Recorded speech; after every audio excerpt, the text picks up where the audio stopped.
Welcome back, Wargaming enthusiasts. We're doing deployment for our new game of Combat Mission Red Thunder.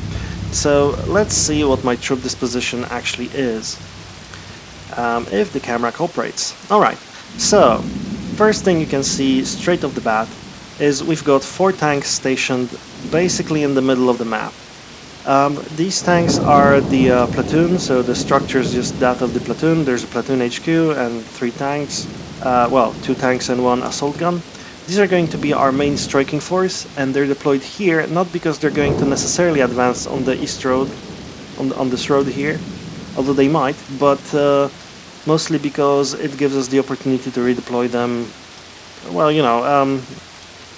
the best on average if we need to redeploy them here. I think this might be the road we're actually taking. There's a sort of small path along the woods. But we'll have to figure that out later. But in case we do need to take this road very quickly, we've got the company HQ and the regimental HQ here. There's 2 tanks, including the older model of the T-34-85 with the older gun, the DT-5, right? Yeah. The D5, that's what it's called. Yeah. So the D5 gun on this tank and the Z's guns on the rest of the tanks. Right. So they're going to station here. They can also redeploy if necessary.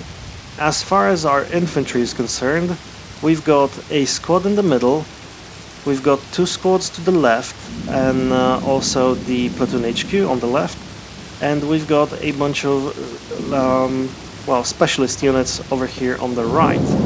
Now, so what we're going to do on the right is we're going to allow these snipers to move in a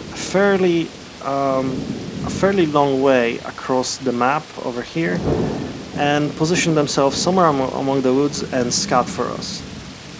If there's no artillery barrage, then we're going to follow up with our company HQ. If there is artillery barrage, we're going to wait for it to dissipate, and then we're going to move the company HQ. Right. So yeah, just in case the artillery barrage takes out our sniper, we're going to make that contingency plan. The observer team is probably just going to sit there for the rest of the game, as they are wont to do. Now on this flank here we've got 2 squads, like I said, and one of the squads is going to remain back with the company HQ, and the other squad is going to move forward. And again, they're going to set up somewhere here in these forests and among these trees, and try and figure out some angles where they can spy on enemy advance. On the enemy advance. There we go.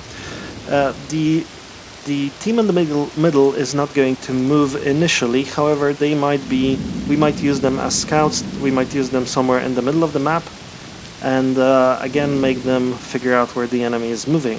We're not moving them initially because I think there might be an artillery barrage somewhere like East Road Junction, and I want that to pass first before we actually try any aggressive moves. If there is no artillery barrage, we might very well... Oh, hello, you haven't got the firing arc. There you go. We might very well use these guys and move them up here as well, and use them as a sort of commando squad.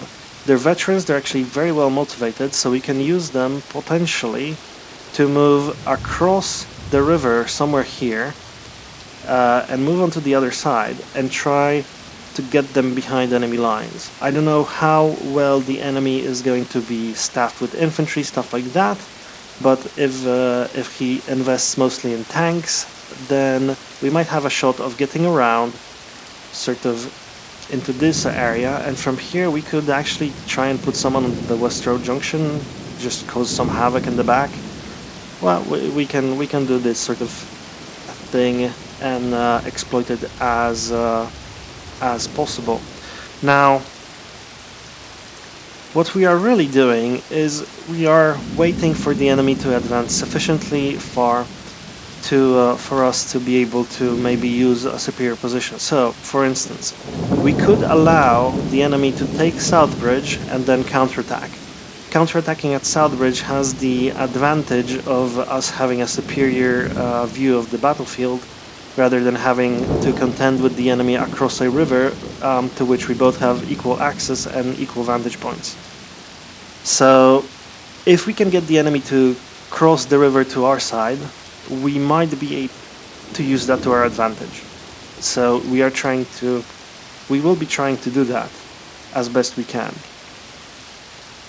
If it doesn't work, well, we might want to infiltrate and just try to push a massive force across the river, somewhere like here and next to the North Fort, just heavily smoke everything inside and try to move almost everybody in at once and see what happens there and whether we can secure it.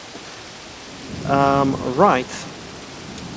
That's basically the plan, and to facilitate the plan, we're going to put we have some target reference points here and there. One on the bridge, because this is where I might put something there, or there might be someone hiding near the bridge, and we might want to smoke them out of there or impede advance and stuff like that. We're putting another target reference point over here on the North Road, because I think that's sooner or later that's where I'm going to attempt to make my breakthrough. And there's a target reference point out here, because to be honest I don't know where to put it, but it looks like a place where we might expect some enemy resistance there. We've got our 120mm mortars, and they are not extremely accurate.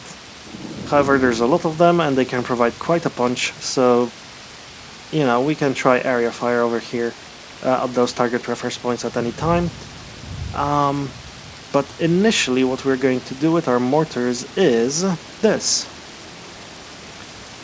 Now, I'm not certain about this, but I think that's going to be fair enough. Basically what I want to do is I want to just annoy the enemy as he tries to approach West Road Junction, and maybe try and move people through this road, or maybe this other road here. So we're going to put in a harassing fire on that whole area with all of our 6 mortars. However, it's going to be a short harassing fire. We're not going to try and we're not going for casualties, we're just going for annoyance, maybe impeding the advance, maybe disorganizing the enemy. However, we don't want to impede him too much. Well, since we want him to move in here, we do want him to try and take our position. We'll have to see about how we accomplish that exactly. We might want to move in unarmored troops somewhere here just to act as a decoy, sacrifice him, maybe put some infantry here, and just allow the enemy to move in and then counterattack from, let's say, the left side from South Bridge. We will see how that works.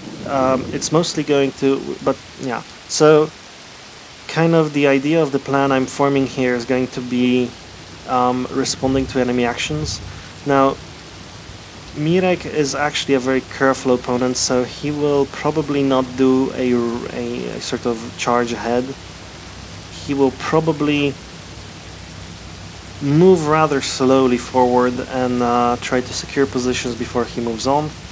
But I think if we are patient, we might be able to get him sort of out of his... Right, so basically what I want to have is a situation where I fight a part of his force and not all of his force at once. I don't want him to be able to sort of prepare a trap for me. I don't want him to have several tanks positioned to take care of my tanks. I also don't want particularly to fight one-on-one.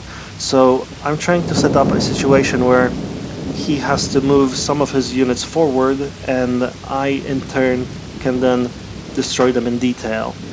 So that's why I'm trying to set up the situation where he advances first and I try to sort of ambush him, basically. I guess that's not a difficult idea, so I don't know why I'm explaining it in such excruciating detail, but that's basically what I think. Hopefully this will result in a dynamic battle. However, I predict that the battle will not be so dynamic in the first part of the game, because we're basically going to do a lot of moving up, scouting ahead, stuff like that, and only once we figure out where the enemy is exactly and what he's trying to do, then we're going to try and encircle him, surround him, do crazy stuff like that. Or possibly make a mad dash across the North Fort. We will see what happens exactly. But I guess we'll have to wait and see what happens as it does happen in the successive turns. So I guess I'll see you guys in the first turn to come. See you then.